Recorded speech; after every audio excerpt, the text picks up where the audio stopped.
Est-ce qu'on peut acclamer le Seigneur Jésus dans ce lieu?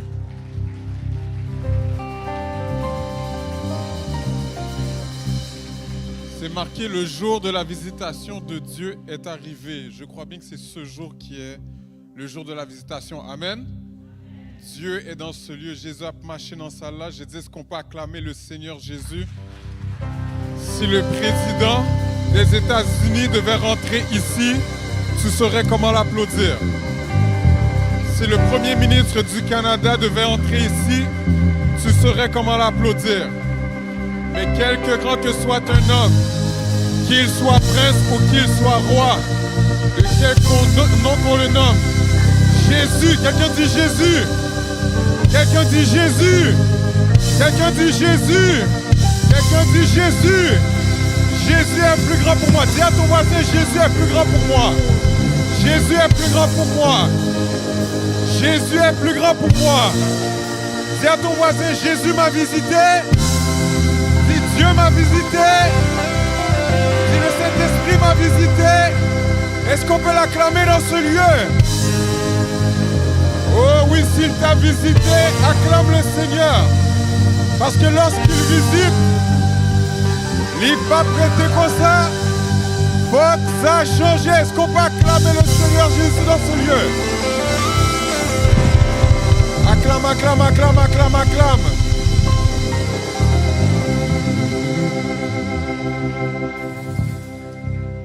Vous pouvez vous asseoir. Est-ce que vous êtes bien dans la présence de Dieu? Est-ce que nous bien l'accueillons, bon Dieu? C'est un immense plaisir pour moi, un immense privilège pour moi d'être là ce soir avec vous afin de pouvoir dispenser les oracles sacrés, les oracles de Dieu. Comme l'évêque Édouard l'a dit, mon pasteur qui devait être avec vous a eu un empêchement. Donc, il m'a envoyé de manière à le suppléer ce soir. Et j'espère que vous n'êtes pas trop déçus. Mais non, je blague. Je rentre dans des gros souliers, mais sachez que puisque je suis son fils spirituel, je suis une extension du pasteur Caleb. Amen. Donc ce soir, vous serez, je le crois certainement, bénis puisque c'est Dieu qui va parler. Et je laisse de côté toute chair, le sang et la chair de côté pour que l'Esprit puisse vous communiquer ce qu'il a à vous dire. Amen. Certainement, lorsqu'on entre dans ce temple et lorsqu'on se rappelle de où nous étions, Église de Dieu de la prophétie Montréal Nord-Ouest, nous pouvons dire que certainement Dieu nous a visités. Est-ce qu'on peut acclamer le Seigneur pour cela? Et tout ça se fait parce qu'il y a des hommes de Dieu qui ont dit « Me voici, Seigneur ». Est-ce qu'on peut acclamer l'onction qui se trouve sur la vie de l'évêque Édouard, qui est parti je ne sais trop où? Mais nous vous honorons, pasteur Charles Tranchant également. Est-ce qu'on peut également l'acclamer? Et tous les pasteurs, les ministres qui sont dans la salle, que le Seigneur vous bénisse. Amen. Amen. Je ne viens pas seul ce soir. Je suis accompagné. Cependant, si vous vous rappelez de mon passage l'année passée, j'avais dit que je viendrais témoigner. Je n'en rajouterai pas plus, mais je ferai les présentations à la toute fin. Amen. Ça va servir au sermon de ce soir. Amen. Bon, peut-être que certains seront un peu plus sous-moon. Ils auront déjà vu de qui je parle au pluriel, mais je n'en rajoute pas plus. Je ferai les présentations à la toute fin. Est-ce qu'on peut acclamer le Seigneur?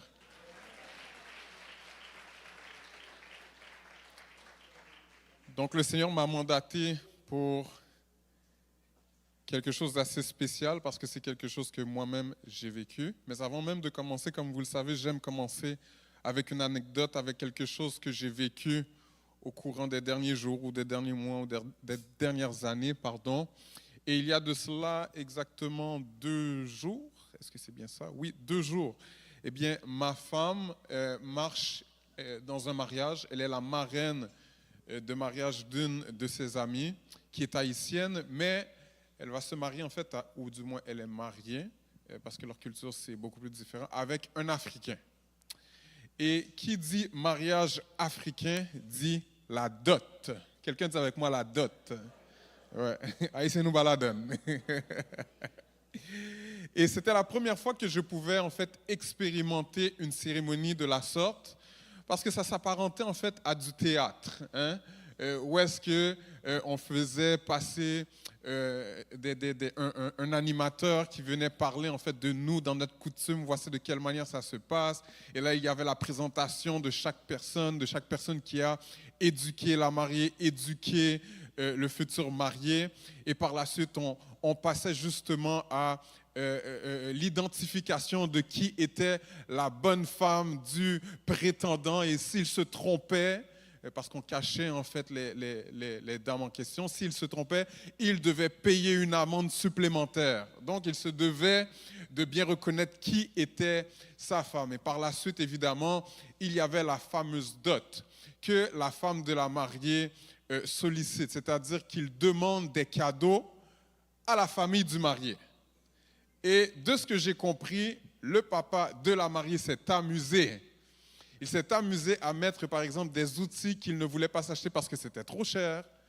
Et ça, c'est toute la famille qui a éduqué la fille, la future mariée. Donc, ils se sont amusés à demander de nombreux cadeaux et ils ont reçu ces cadeaux. C'était vraiment toute une expérience. Et lorsqu'on expliquait cela à ma belle-mère, elle m'a regardé et elle a dit « Oh, Abamba joue rien !» Et je lui ai chanté l'hymne national haïtienne.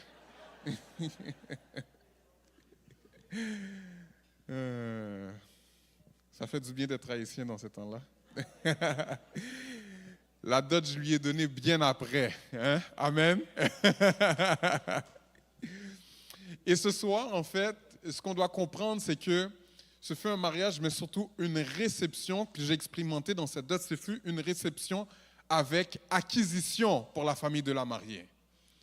Ce fut une réception, je le rappelle, avec acquisition. Et le Seigneur veut nous faire comprendre ce soir que le titre de son message est « Une réception avec acquisition ». Dis à ton voisin, une réception avec acquisition. Ah, tu t'es trompé de voisin. Dis à ton autre voisin, une réception avec acquisition.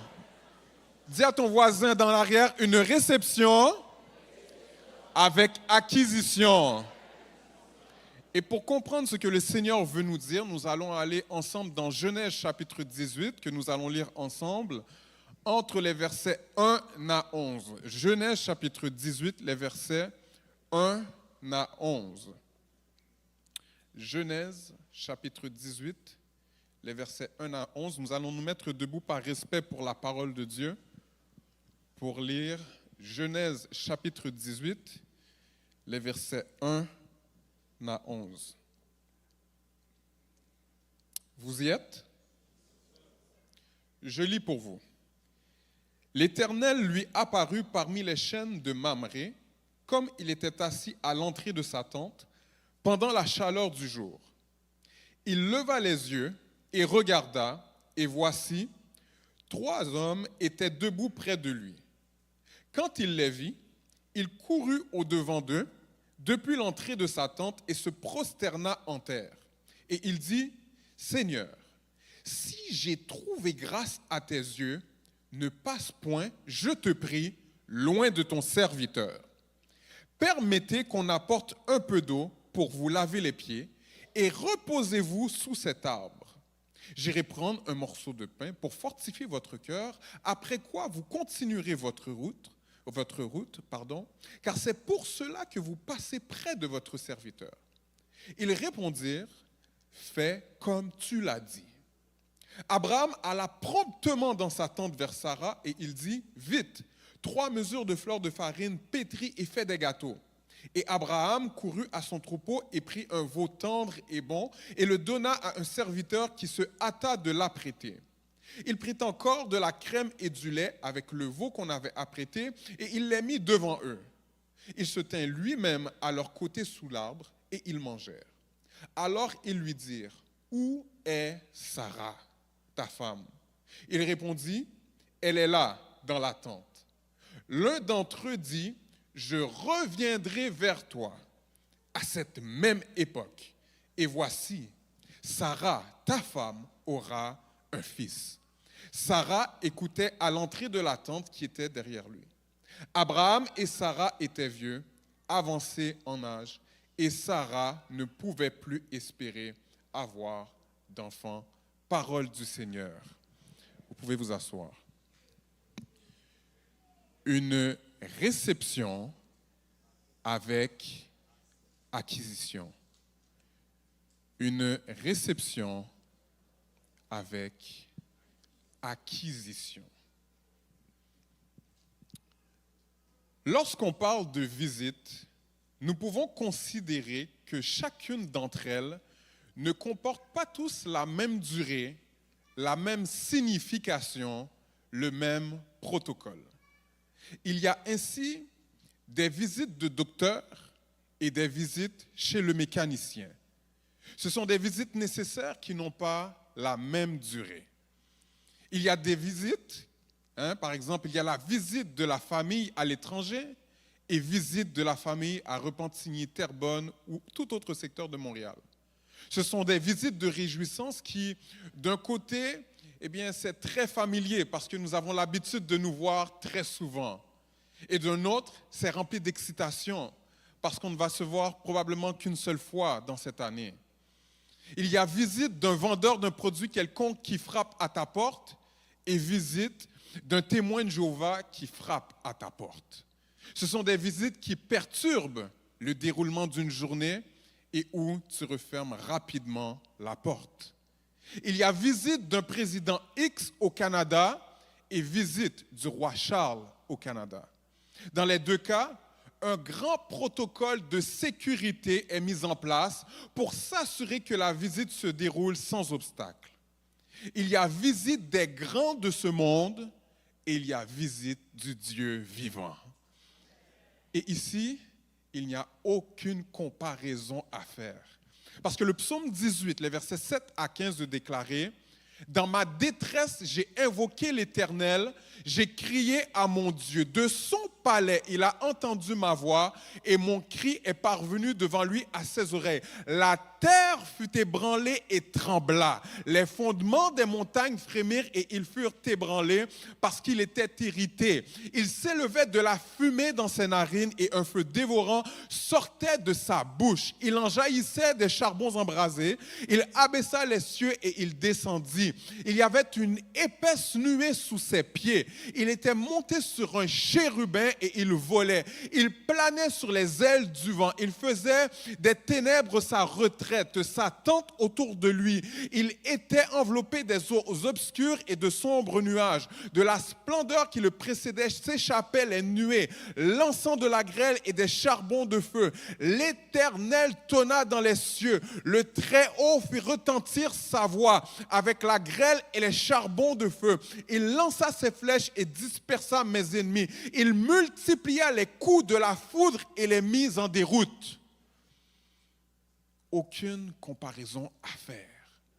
Les convois des présidents américains peuvent nous épater lorsqu'on les voit arriver avec leur voiture présidentielle surnommée The Beast, dans laquelle il y a des armes qui sont intégrées, dans laquelle il y a des sacs de sang au cas où le président aurait été blessé et où on pourrait lui faire une transfusion. Les vitres de la voiture sont blindées. La voiture fait près de 8 tonnes de Beast. Des tireurs d'élite sont positionnés un peu partout sur les toits des bâtiments. Des agents des services secrets barrent les rues de gauche à droite, par-ci et par-là. Mais rien n'équivaut à une visite de Dieu parce que les présidents américains ne peuvent pas faire trembler la terre. Les visites des présidents américains ne peuvent pas bouleverser le secteur dans lequel ils se retrouvent. Lorsque la présence de Dieu se retrouve à un endroit, la terre est bouleversée. Parce que dans tout ceci, comme je l'ai dit plus tôt dans l'introduction, quelque grand que soit un homme, qu'il soit prince ou qu'il soit roi, de quelque nom qu'on le nomme, Jésus est plus grand pour moi. Pour certaines personnes, frères et sœurs, par leur proximité, elles ne te demanderont pas de faire un appel avant de passer à la maison. Tandis que pour d'autres personnes, par principe et tout simplement par éducation, elles te demanderont de les contacter pour que tu puisses passer parce que l'état de leur maison n'est pas en de bonnes conditions et surtout parce que leur disposition de cœur ne les met pas en bonne position de te recevoir. L'hospitalité pour certaines personnes est plus grande parce qu'ils aiment accueillir des anges chez eux, mais pour certaines personnes, ça prend tout un processus et tout un protocole. Et si tu débarques sur eux d'une manière impromptue, eh bien, ils se diront que tu n'as pas d'éducation et que tu ne sais pas comment les choses fonctionnent. On pourrait donc considérer, frères et sœurs, que dans le texte, la visite de l'Éternel auprès d'Abraham est impromptue. Abraham se retrouve parmi les chênes de Mamré, selon le texte, alors qu'il est assis à l'entrée de sa tente. Abraham est dans ce lieu alors que c'est la chaleur du jour. Si l'auteur nous mentionne cette période de la journée, c'est que cette information est importante pour nous. Autrement dit, il faisait très chaud et Abraham était dans un lieu où il pouvait profiter de l'ombre des chênes de Mamré. Autrement dit, à notre époque, nous dirions qu'en une journée chaude, Abraham était dans le confort de son domicile avec un système central d'air climatisé, d'air conditionné. Abraham profitait d'un confort sans pareil en cette grande vague de chaleur et l'Éternel lui apparut. Dis à ton voisin, l'Éternel lui apparut. La visite de l'Éternel, comme je l'ai dit plus haut, nous semble être sans appel et sans avertissement de son passage. C'est presque sauvage. Mais Abraham savait très bien que Dieu pouvait se présenter à n'importe quel moment dans la journée. Parce qu'en Genèse chapitre 13, verset 18, la parole déclare, frères et sœurs, qu'Abraham leva ses tentes et vint habiter parmi les chênes de Mamré qui sont près d'Hébron. Et il bâtit là un autel à l'Éternel. Et il bâtit là un autel à l'Éternel. Il bâtit un autel à l'Éternel. L'autel, c'est la plateforme, frères et sœurs. C'est le lieu de sacrifice. C'est le lieu que bâtit un homme pour qu'une entité quelconque s'y présente. Si je mets du sucre ou du miel à un endroit précis, cela attirera la présence des fourmis vers le sucre ou vers le miel. Il en est de même dans le monde spirituel. C'est la raison pour laquelle même du côté de l'occultisme, les démons, les entités démoniaques demanderont tout le temps quelque chose, toujours quelque chose, parce qu'ils répliquent ce que le Seigneur fait. Ils demanderont toujours quelque chose à mettre à un endroit précis pour qu'ils puissent se présenter devant la personne qui les invoquera. Il en est de même pour Dieu. Lorsqu'il y a présence de Dieu, c'est qu'il y a un autel qui lui a été consacré. De nos jours, puisque Christ a accompli le sacrifice parfait à la croix, en étant lui-même le sacrifice et le sacrificateur pour les péchés de tous et un chacun, nous n'avons pas à construire des autels physiques pour y sacrifier les bêtes, les poules, les boucs, etc. afin d'accéder à la présence de Dieu, puisque nous avons un accès libre au Père, puisque le voile a été déchiré et que Jésus-Christ s'est fait victime expiatoire sur l'autel qui est la croix. Quelqu'un dit merci Seigneur. Nos autels et nos sacrifices sont donc spirituels. Hébreux chapitre 13, les versets 15 à 16 de déclarer « Par lui offrons sans cesse à Dieu un sacrifice de louange, c'est-à-dire le fruit de lèvres qui confesse en son nom. Et n'oubliez pas la bienfaisance et la libéralité, car c'est à de tels sacrifices que Dieu prend plaisir. Pendant ce 40 jours, tu feras énormément de sacrifices de louange, de sacrifices d'action de grâce, de sacrifices de bienfaisance et de libéralité. Car Dieu prend plaisir dans ces choses. La question pour vous et moi ce soir, qu'avons-nous sacrifié sur l'autel pour que Dieu nous visite? On ne sait pas ce qu'Abraham a sacrifié pour que Dieu le visite. Et je ne sais pas non plus ce que votre église, EDPMNO, a sacrifié pour en arriver là. Il n'y a pas de O, mais excusez-moi, EDPMN. Amen. Il n'y a pas de O. Je ne sais pas ce que votre église a sacrifié pour en arriver là où vous êtes. Mais une chose est sûre, et c'est que Dieu visite ceux qui ont une vie de sacrifice. Qu'as-tu sacrifié? As-tu sacrifié une relation que Dieu a dit non, ce n'est pas pour toi? As-tu sacrifié une opportunité qui était pour toi, qui semblait être bonne, mais le Seigneur a dit j'ai mieux pour toi? As-tu sacrifié? Moi, personnellement, ce soir, j'ai sacrifié quelque chose pour être là parmi vous ce soir parce que je sais que Dieu vous visite ce soir. Qu'as-tu sacrifié pour que Dieu te visite? Et lorsque l'Éternel apparaît, frères et sœurs, à Abraham, son attitude change radicalement. Son attitude change radicalement. N'oubliez pas qu'il était dans un niveau de confort très élevé, mais que la Bible nous dit, au verset 2, qu'il leva les yeux et regarda. Et voici, 3 hommes étaient debout près de lui. Quand il les vit, il courut au-devant d'eux, depuis l'entrée de sa tente, et se prosterna à terre. Il passe du confort à l'adoration. Quelqu'un dit avec moi, du confort à l'adoration. Du confort à l'adoration. Lorsqu'on regarde le texte, nous devons comprendre que les 3 hommes indiqués sont en fait une théophanie, c'est-à-dire une manifestation du Dieu vivant qui se trouve devant lui, le Père, le Fils, le Saint-Esprit. S'il s'agissait d'anges provenant du camp de Dieu, ils auraient dit à Abraham de se relever. Le Père, le Fils et le Saint-Esprit font donc la visite auprès d'Abraham et ils ne laissent pas son confort miner son adoration. Quelle est la leçon à tirer de la posture d'Abraham lors de cette visitation? Quand Dieu visite son peuple, nous devons laisser le confort de côté pour porter attention afin de passer, porter attention parce qu'il regarda et leva les yeux. Nous devons laisser de côté pour porter attention afin de passer à l'action d'adorer. Porte attention quand Dieu passe dans ton secteur. Ne sois pas trop confortable sur les magnifiques chaises du sanctuaire. Sois en adoration. Porte attention quand Dieu passe dans ton secteur. Ne sois pas trop confortable dans le sanctuaire pour faire du bavardage inutile. Sois en adoration.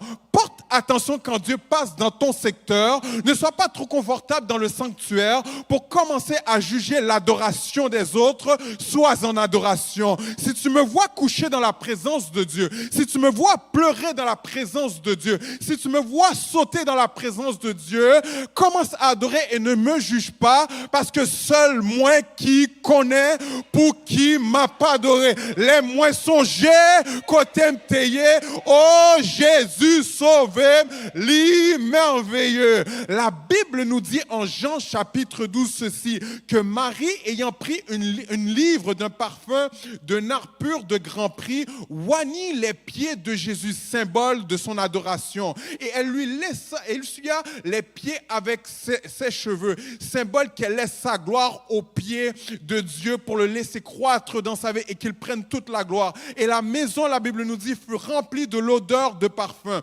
Un de ses disciples, Judas Iscario, fils de Simon, celui qui devait le livrer, dit: pourquoi n'a-t-on pas vendu ce parfum 300 deniers pour les donner aux pauvres? Il disait cela non qu'il se mit en peine des pauvres, mais parce qu'il était voleur et que tenant la bourse, il prenait ce qu'on y mettait. Ne laisse, mon frère, ma soeur, aucun Judas t'empêcher de faire à l'égard de ton Dieu des extravagances et de l'adorer dans une autre dimension, et prends toutes les opportunités se trouvant devant toi dans sa présence et adore-le sans regarder ni à gauche ni à droite. Dis à ton voisin, adore ton Dieu.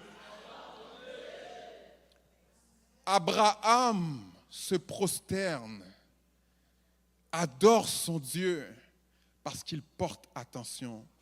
Et j'aimerais que vous puissiez, frères et sœurs, j'ouvre cette parenthèse, j'aimerais que vous fassiez attention de bien porter attention à la visitation de Dieu. Parce que l'histoire nous est donnée d'un homme qui fit naufrage dans l'océan. Et pendant qu'il était dans l'océan, il était en train de nager, il fit cette prière: Seigneur, envoie-moi une bouée de sauvetage. Viens me sauver, envoie-moi une bouée de sauvetage. Et pendant qu'il est en train de nager, de faire cette prière, un bateau passe à côté et demanda aux naufragés: veux-tu qu'on te prenne de manière à ce que tu puisses partir avec nous? Et lui de répondre: non, j'attends que Dieu m'envoie une bouée. Mon frère, ma soeur, porte attention parce que Dieu part d'une manière, tantôt d'une autre. Certaines fois, nous voulons un miracle, mais parce que le miracle n'est pas fait exactement comme nous le voulons, nous rejetons ce que Dieu nous a donné. Jésus, de prendre de la boue et son crachat et de mettre cette boue dans les yeux de l'aveugle. Nous trouvons que cela est très déplaisant, très dégueulasse, comme nous dirions en bon québécois, mais c'est de cette manière que Jésus voulait opérer le miracle. Certaines fois, tu n'auras pas le miracle qui est cute. Certaines Certaines fois dans la visitation, tu n'auras pas le miracle que tu espérais avec toutes les mesures que tu avais demandées, mais le comment ne t'appartient pas.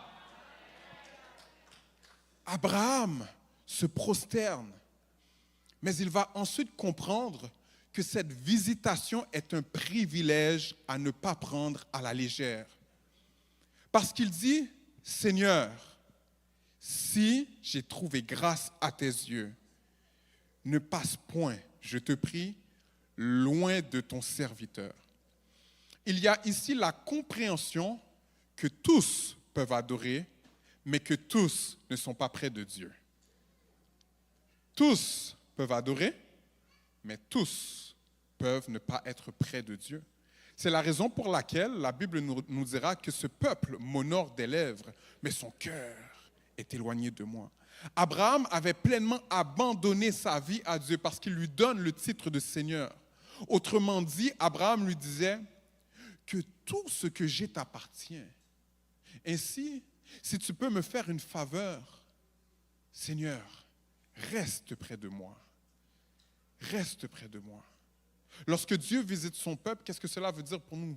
Lorsque Dieu visite son peuple, assure-toi de réduire la distance entre lui et toi par la prière. Quand Dieu te visite, retiens son attention. Quand Dieu te visite, approche-toi de lui. Quand Dieu te visite, arrange-toi pour qu'il sente ton haleine du matin. Quand Dieu te visite, ne laisse pas les problèmes de la vie t'éloigner de lui et offrir une adoration à tes problèmes en te plaignant. Non, approche-toi de Dieu. Quand Dieu te visite, ne gaspille pas l'opportunité de faire l'expérience de sa présence. Parlez-en à la femme avec une perte de sang depuis 12 ans. Tous étaient dans la foule en train de presser Jésus pour aller vers la fille de Jairus. Jésus était de passage. Jésus faisait une visite de docteur. Elle n'avait pas le temps de faire plein de calculs pour sa délivrance parce que tout se passait rapidement. Et certaines fois dans nos vies, tout se passe rapidement et le calcul doit être rapide dans le monde spirituel. Il lui a fallu à cette femme faire donc taire la voix de la religion qui lui disait qu'elle était impure et qu'elle ne pouvait pas s'approcher de Jésus, qu'elle ne pourrait pas s'approcher des hommes et des femmes qui étaient autour d'elle parce qu'elle les rendrait également impures. Il lui a fallu donc augmenter son niveau de foi, mais surtout de se rapprocher de Jésus pour le toucher.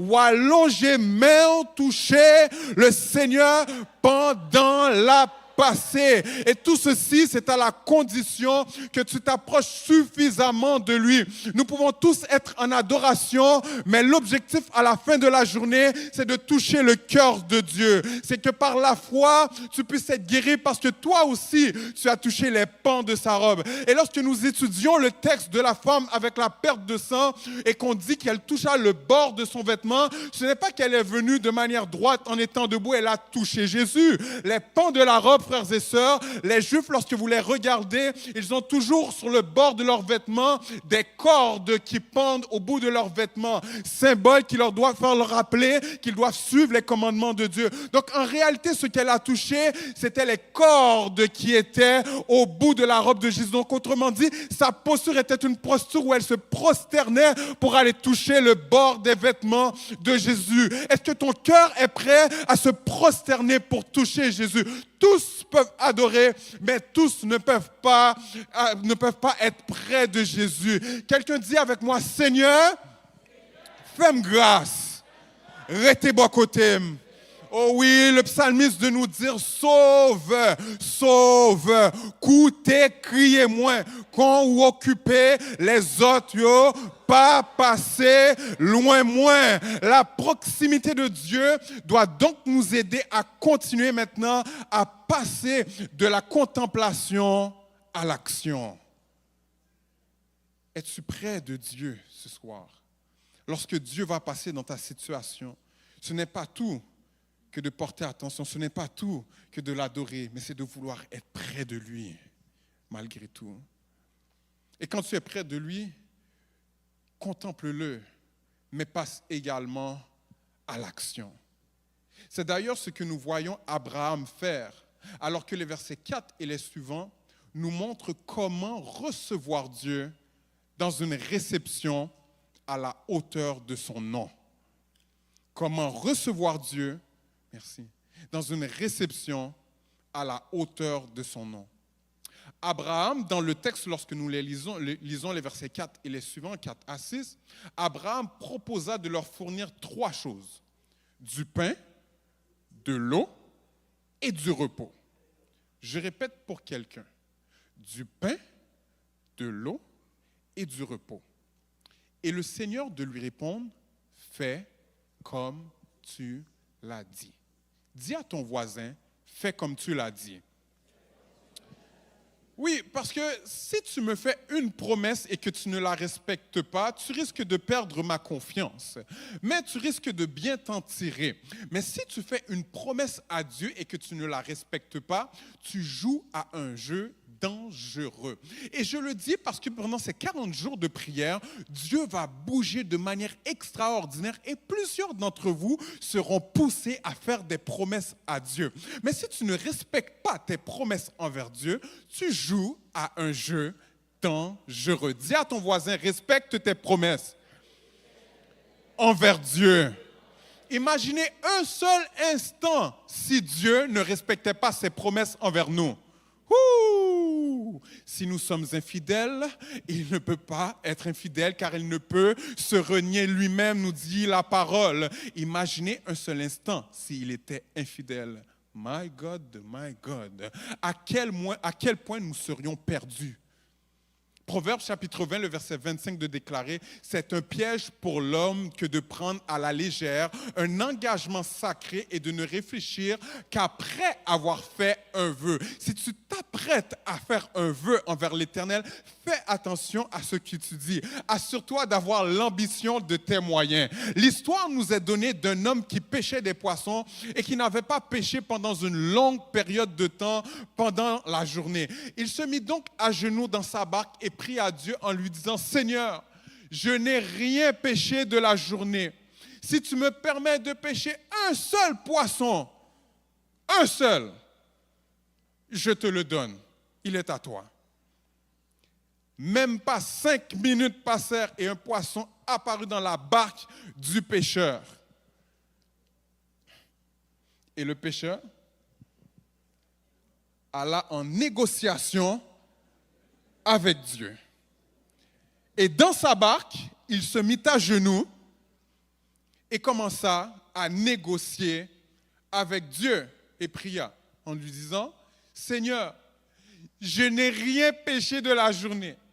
Si tu me permets maintenant de capturer un autre poisson, celui-là pour de vrai. Et pendant qu'il est en train de faire sa prière, le poisson est en train de se débattre et sortir de la barque pour sauter dans l'eau. Morale de l'histoire, cesse de négocier avec Dieu. Ce que tu as promis à Dieu, fais-le comme tu l'as dit. Oh oui, Seigneur, si tu me donnes l'emploi, je te donnerai le premier chèque que j'aurai. Oh oui, Seigneur, si tu me donnes cet enfant, je le consacrerai entièrement. Oh oui, Seigneur, si tu me donnes cette voiture, elle servira à faire plein de covoiturage auprès des membres de ton assemblée pour qu'ils viennent à l'église. Tu commences à réfléchir au COP gaz, tu commences à réfléchir à l'entretien, tu réfléchis et tu tombes en négociation avec Dieu. Mais je viens ce soir te dire, fais comme tu l'as dit. Et c'est exactement ce à quoi Abraham s'engage, le respect de ses promesses. Mais Abraham ne respecte pas totalement ce qu'il dit. Quelqu'un va me dire, mais comment, pasteur? Lorsque nous avions vu au préalable les promesses qu'a faites Abraham à son Seigneur, il y a une grande dichotomie. La liste du départ ne ressemble pas à la liste de la fin. Si vous vous rappelez les versets précédents, il proposait du pain. Merci. Merci à ceux qui suivent. Êtes-vous bénis, êtes-vous bénis. Il proposait du pain, de l'eau et du repos sous les chaînes de Mamré. Mais en lisant le texte, Abraham fait préparer des gâteaux un veau tendre et bon, de la crème et du lait. On se rend compte qu'Abraham a donné plus que ce qui était prévu. Quelqu'un dit plus. Quelqu'un dit on déguise.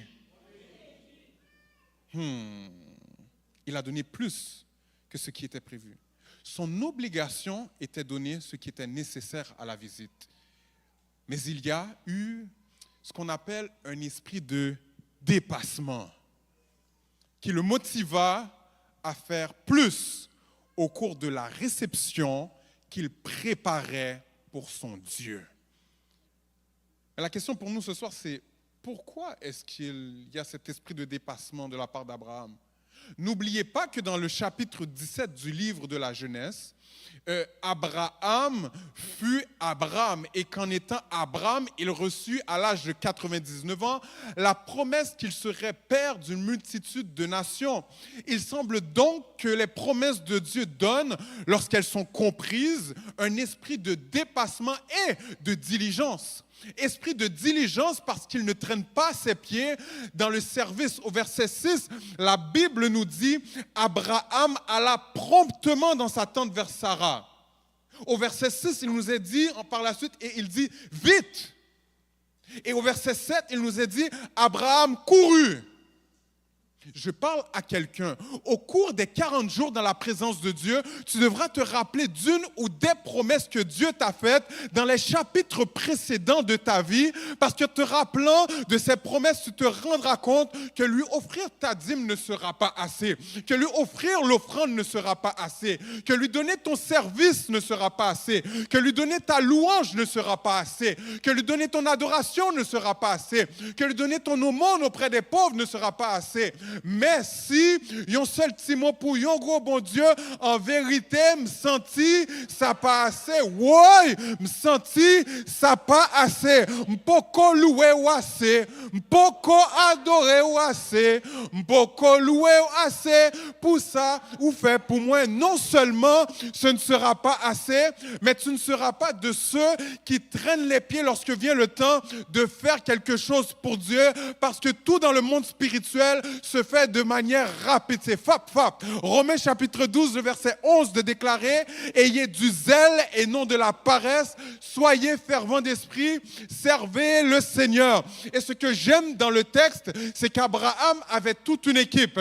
Abraham avait Sarah. Abraham avait son serviteur. Et lorsqu'il est arrivé pour dire « Faisons les gâteaux rapidement, faisons ceci, apprête-le rapidement », les deux qui étaient auprès de lui dans son équipe ne se sont pas dit « Mais qu'est-ce qu'il est en train de nous raconter, lui? Qu'est-ce qu'il nous dit? Ils viennent d'arriver et maintenant il nous donne des ordres. » Non, mon frère, ma soeur, certaines fois, Dieu veut nous visiter et agir, mais nous bloquons son action parce que nous ne sommes pas rapides, parce que nous ne sommes pas diligents à faire les choses. On te demande de semer, on te demande de servir, on te demande de chanter, mais tu as toujours une lenteur, tu es toujours lambineux, tu es toujours paresseux, tu retardes le groupe, tu retardes le peuple. Par ton manque de foi, on n'arrive pas en terre promise. Mon frère, ma soeur, sois rapide dans le monde spirituel et participe de manière à ce que tu ne sois pas un problème, mais que tu sois une solution au problème.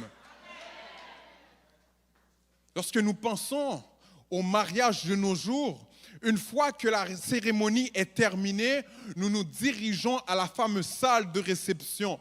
Et pour nous, pour avoir reçu près de 500 personnes à notre mariage, ma femme et moi, je peux vous attester qu'on ne joue pas avec le ventre des gens. Surtout haïtiens. Bon me dire, il faut manger. Bon me lalo, il faut manger. Oh, non? Pas dans les réceptions, ils font plus ça maintenant? Je sais pas. Du moment, frères et sœurs, où ils rentraient dans la salle à notre mariage, le buffet les attendait. Hein? Il fallait qu'ils mangent tout de suite. Sinon, ils allaient se diriger directement au McDo. Et ça, pour moi, c'était un dérespectant. Mais non. La nourriture est là. Tu as payé pour ça. Hein? Parce qu'au prix où ils avaient payé, et non, on ne fait pas partie de ceux qui font payer des millions 20 pour un couvert. Mais bref, si c'est ton cas, à Dieu seul soit la gloire. Mais bref, il fallait respecter leur ventre. Mais pour y arriver, toute une équipe de cuisiniers, de serveurs, de plongeurs, devait s'exécuter rapidement pour recevoir nos invités.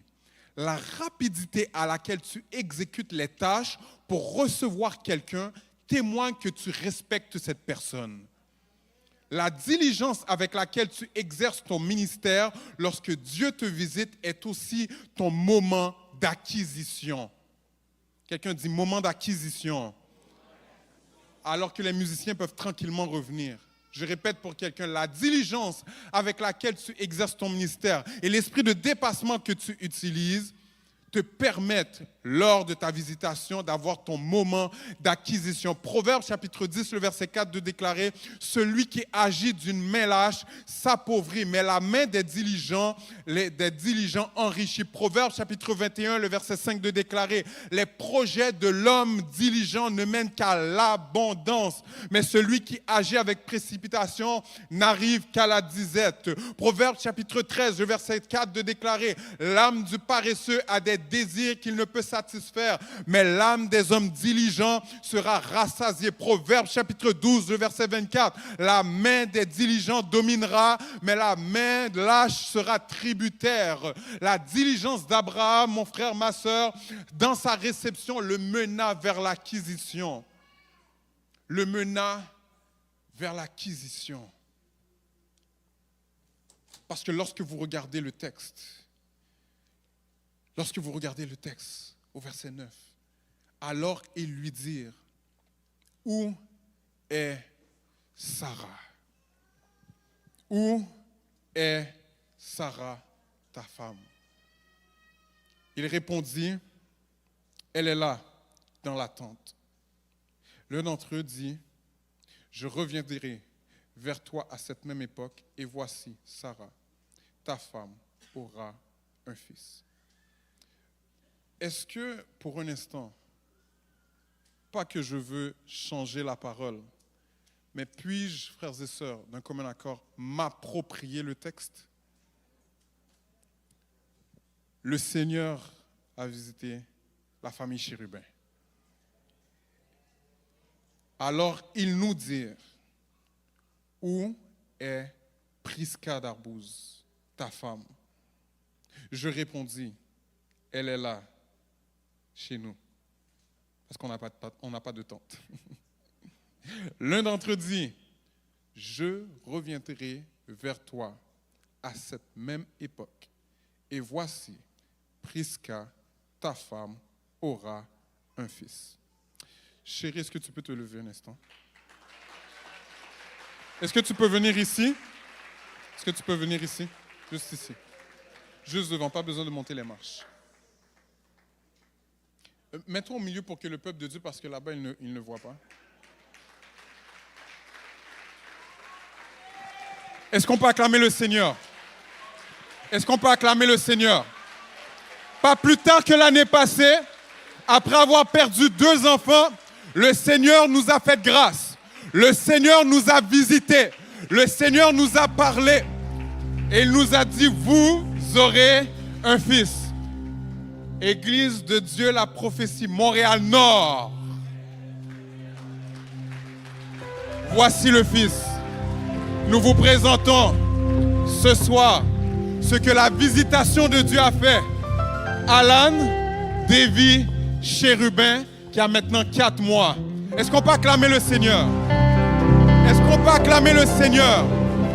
Dieu dit, et je prophétise, pendant ces 40 jours, parce que je t'ai visité et que tu m'as adoré, parce que je t'ai visité et que nous avons créé une proximité. Dieu dit pendant ces 40 jours, parce que tu as laissé l'esprit de dépassement et de diligence bien me recevoir, tu n'auras pas besoin de faire de demande, puisque je connais tes besoins et tes désirs. Je m'occuperai de toi. Abraham n'a pas fait de demande à Dieu. Il a juste fait l'acquisition d'une parole sur sa vie. Il a fait l'acquisition d'une parole qui le mettait en position de tête. Il est devenu le père de la foi, le père d'une multitude. La réception d'Abraham lui donna l'acquisition d'un fils. Dieu nous fait comprendre qu'Abraham et Sarah étaient âgés, mais qu'il est le Dieu qui change les temps et les circonstances.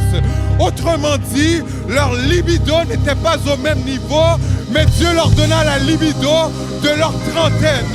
Dieu dit ce soir, peu importe ce qu'il y a devant toi, tu vois que les circonstances ne sont pas bonnes pour toi, mais je suis le Dieu qui te visitera pendant ces 40 jours.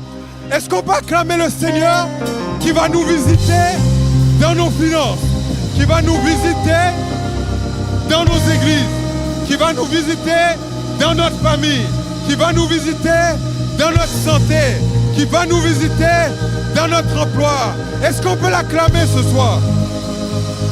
Est-ce qu'on peut l'acclamer? Acclame-le ce soir. Jésus là, la machine en salle là. Oh, si Jésus te visite ce soir, touche-le.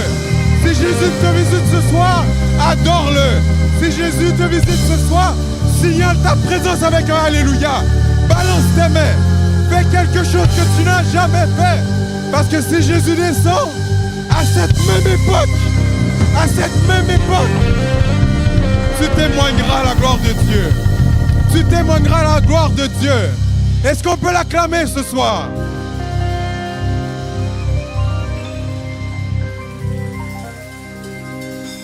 Oh, acclame-le, acclame-le, acclame-le. Il visite son église. Il visite son église. Sors de ton confort.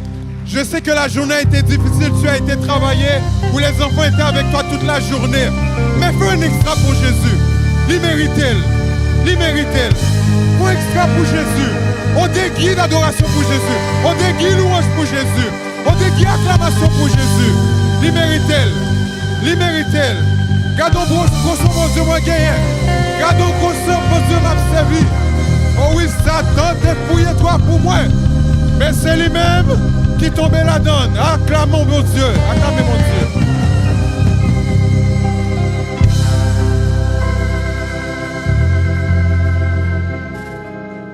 Et frères et sœurs, ce soir,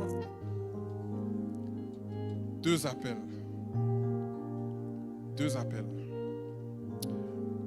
J'aimerais, avant même de faire le premier appel, que le multimédia me mette la première photo à l'écran, s'il vous plaît. Est-ce qu'on peut me mettre la photo à l'écran? Je ne sais pas si j'avais demandé que ça se fasse. Quelqu'un qui est en bas? On l'affichait? Ok, donc, non, c'est pas celle-ci. Donc, faire ça pour qu'on puisse en arriver là, l'esprit de dépassement, alors qu'on venait de perdre notre premier garçon, nous a envahis. L'esprit, je répète, de dépassement nous a envahis. Alors que je n'étais même pas encore pasteur, je m'occupais tout de même des arts et médias à notre église. Et c'est une chose terrible que de perdre un enfant. Et tout de même, nous avons continué, après un certain temps évidemment, à adorer, à servir et à semer. La photo que j'allais vous montrer, ou qu'on mettra tout à l'heure, eh bien c'est le bureau dans lequel on opère. Non, c'est pas celle-là non plus. C'est le bureau dans lequel nous opérons nos services du dimanche. Et c'est là où on a tous les ordinateurs, les appareils pour qu'on puisse propulser en fait notre service en ligne. Et on n'était pas très équipés et la salle n'était pas propice à un environnement, un climat qui nous permettait de pouvoir servir. Vous pouvez vous asseoir. Et l'esprit de dépassement, à un moment, nous a envahis. Et j'ai dit à ma femme, nous allons semer de manière extravagante dans le ministère du complexe CEUM.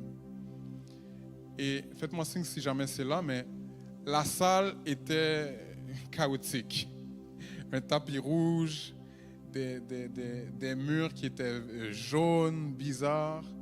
Les fils pendaient d'un peu partout. On avait des tables rapides comme ça, qui étaient en bois. Et on s'est dit, nous allons transformer complètement cette salle. Et on s'est dit, malgré tout, on va montrer à Dieu que nous sommes sérieux dans notre démarche avec lui. 7 ans plus tard, le voici. Je ne dis pas que nous avons donné parce que nous voulions réclamer quelque chose, mais nous avons donné parce que nous étions bénis. Et ce soir, j'appelle vraiment à votre libéralité parce que c'est un sacrifice, c'est un dépassement de soi. Et c'est ce que le Seigneur va vous demander ce soir. Pour tous ceux qui veulent et qui peuvent, je ne demande pas l'argent des couches, je ne demande pas l'argent de ton loyer. Mais pour ceux qui sont envahis ce soir avec la visitation de Dieu d'un esprit de dépassement, moi-même je vais semer mon $40 parce que j'aimerais qu'on puisse semer $40. Voilà, ça c'était comment nous étions au tout début. C'était chaotique, n'est-ce pas? Vous pouvez être honnête, c'était chaotique. C'était chaotique. Les chaises bleues, vous voyez là je suis là habillé en veston bleu, c'était pendant la Covid. Et vous voyez, on avait même un speaker sur le côté. Et maintenant, regardez là, c'est sur le côté, mais regardez à quoi ressemble notre salle. On peut le mettre quand même, je pense que les gens vont quand même comprendre. Les chaises ont complètement été changées, on a changé le plancher, on a tout revampé. On a même fait un mur soufflé, etc. Lorsque Dieu te visite, un esprit de dépassement t'envahit. Un esprit de dépassement t'envahit. Et Dieu prend plaisir à ces choses. Donc seulement pour ceux qui veulent et qui peuvent sans manipulation. Ce n'est pas pour moi, on ne m'a pas demandé de faire ça. C'est inspiré de l'Esprit. C'est pour l'Église. Ceux qui veulent, est-ce qu'on peut apporter les paniers ou ceux qui veulent fonctionner par virement Interact ou par, je ne sais pas comment vous fonctionnez. Si vous pouvez vous avancer, est-ce que les officiers peuvent venir à l'avant? Si vous voulez semer, vous pouvez déjà vous déplacer, venir devant moi. Ceux qui sont envahis d'un esprit de dépassement. Faisons-le rapidement, avec diligence, pour la gloire de Dieu.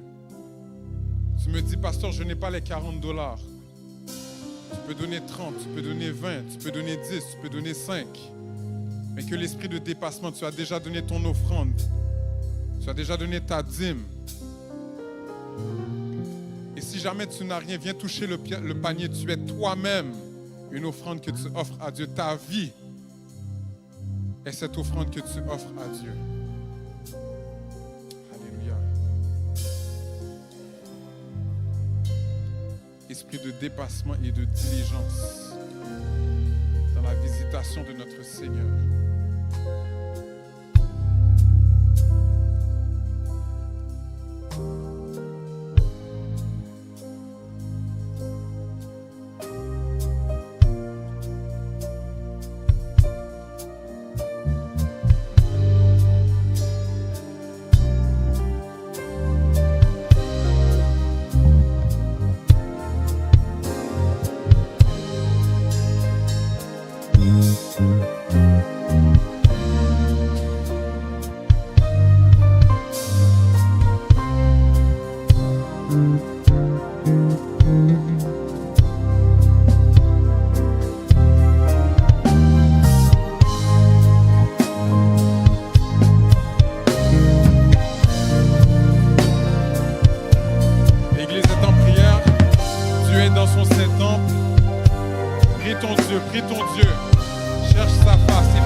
Pour toi, il y a une parole sur ta vie.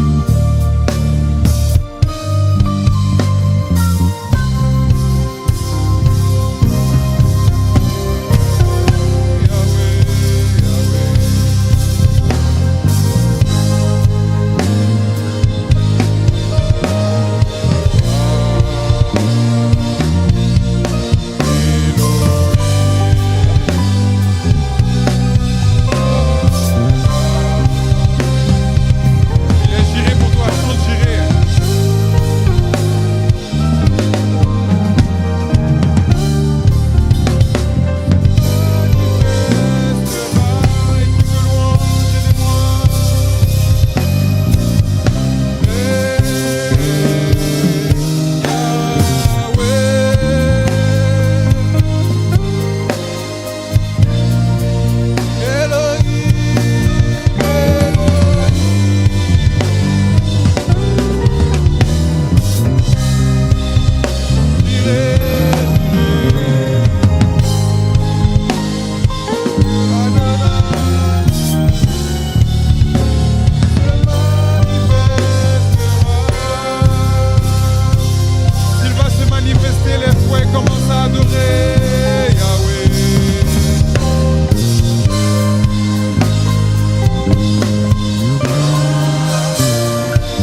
C'est ce Dieu que je veux te présenter ce soir.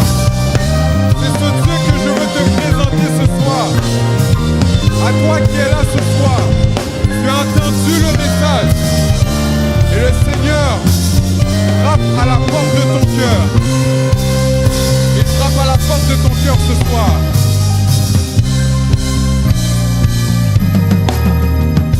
Peut-être que tu es ici, tu as entendu le message, ça a résonné dans ton cœur. Et tu as vu ce que le Seigneur a fait dans ma vie ou dans la vie de quelqu'un qui est dans ton assemblée ou dans ta famille. Et tu dis, je veux que ce Dieu me visite. Et sache que ce que j'ai prêché, c'est nous sur terre. Mais un jour viendra où Dieu nous recevra dans sa réception qu'on appelle les noces de l'agneau. Mais seuls ceux qui auront accepté Jésus-Christ comme leur sauveur et Seigneur personnel iront à cette fête. Ne manque pas l'opportunité ce soir de sortir d'ici sans avoir ton billet, ton couvert qui est payé. Quand on est ici pour les réceptions de mariage, c'est $200, $150, ça te coûte quelque chose. Mais tout ce que tu as à faire ce soir, c'est de dire, me voici Seigneur, je t'abandonne ma vie. C'est gratuit. Est-ce que vous voulez m'aider à évangéliser ce soir? Demandez à votre voisin qui est sur votre rangée, as-tu accepté Christ comme ton sauveur personnel? Ou demande-lui, as-tu fait la paix avec Jésus? Si cette personne n'a pas fait la paix avec Jésus, demande-lui, veux-tu donner ta vie à Jésus? Parce que la réalité, c'est que sans l'acceptation de cette invitation à la réception aux noces de l'agneau,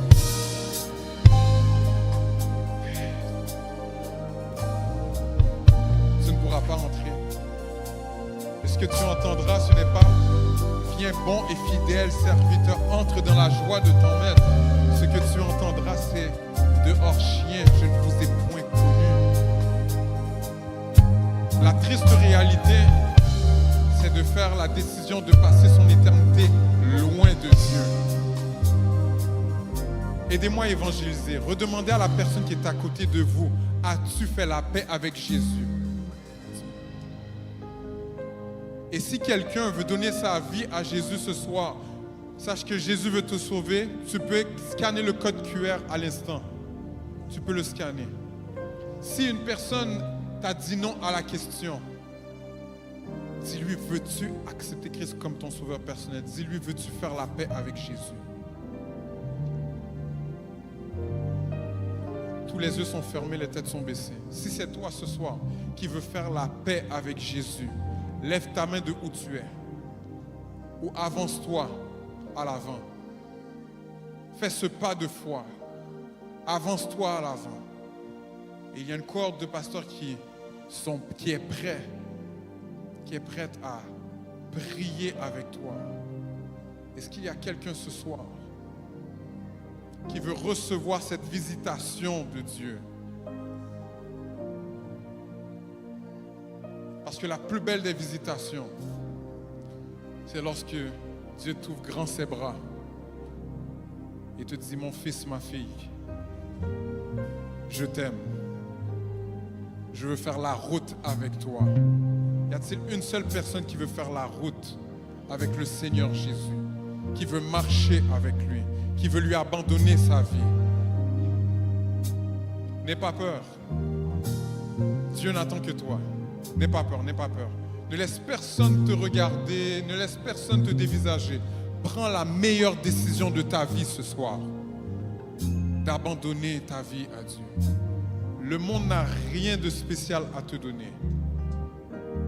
Mais une visitation de Dieu où il t'ouvre les portes pour les noces de l'agneau, il y a une personne qui s'avance. Est-ce qu'on peut acclamer le Seigneur pour cette âme qui veut donner sa vie au Seigneur Jésus? Les anges se réjouissent. Est-ce qu'on peut se réjouir autant que les anges ce soir? Une personne a décidé de remettre sa vie au Seigneur Jésus. Est-ce qu'on peut acclamer le Seigneur ce soir? touché notre sœur ce soir. La toucher. Alléluia. Je vais demander au pasteur de s'avancer. Est-ce qu'on peut acclamer pour Christina qui veut donner sa vie au Seigneur Jésus?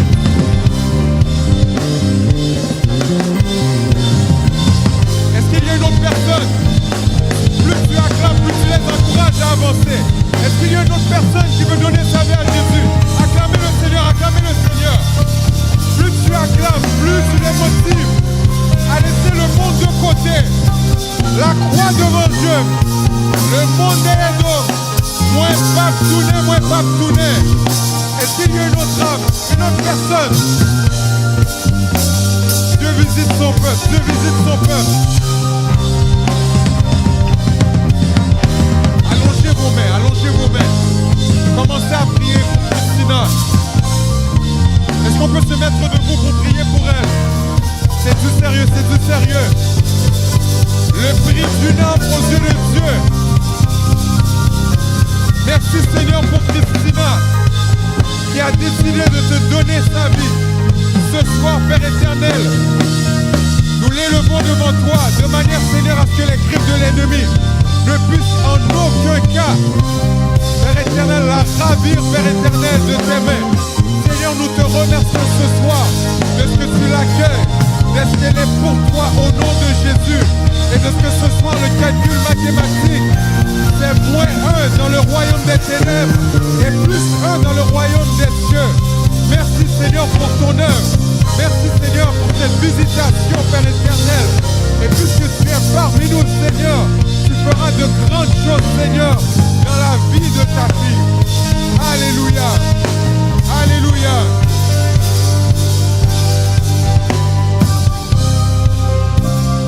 Pasteur Charles a fait la prière du salut avec elle. Est-ce qu'on peut acclamer le Seigneur avec joie pour notre sœur Christina qui fait maintenant partie de la grande famille de Jésus-Christ? Est-ce qu'on peut crier Alléluia? Est-ce qu'on peut dire Alléluia? Merci Seigneur. Merci Seigneur. Béni soit l'Éternel. Béni soit l'Éternel. Le sang de Jésus. Le sang de Jésus. Le sang de Jésus. Le sang de Jésus. Le sang de Jésus. Le sang de Jésus. Le sang de Jésus. Le sang de Jésus. Le sang de Jésus. Le sang de Jésus. Le sang de Jésus. Le sang de Jésus. Le sang de Jésus. Le sang de Jésus. Répète après moi, sur ma vie. Sur ma vie. Le sang de Jésus. Dans mon corps. Le sang de Jésus. Sur ma famille. Le sang de Jésus. Sur mon église. Le sang de Jésus. Sur mes enfants. Le sang de Jésus. Dans mes finances. Le sang de Jésus. Au travail. Le sang de Jésus. Sur ma voiture. Le sang de Jésus. Sur Christina. Le sang de Jésus. Sur l'évêque. Le sang de Jésus. Sur l'évêque. Le sang de Jésus. Sur sa famille. Le sang de Jésus. Sur Pasteur Charles. Le sang de Jésus. Sur sa famille. Le sang de Jésus. Sur notre église.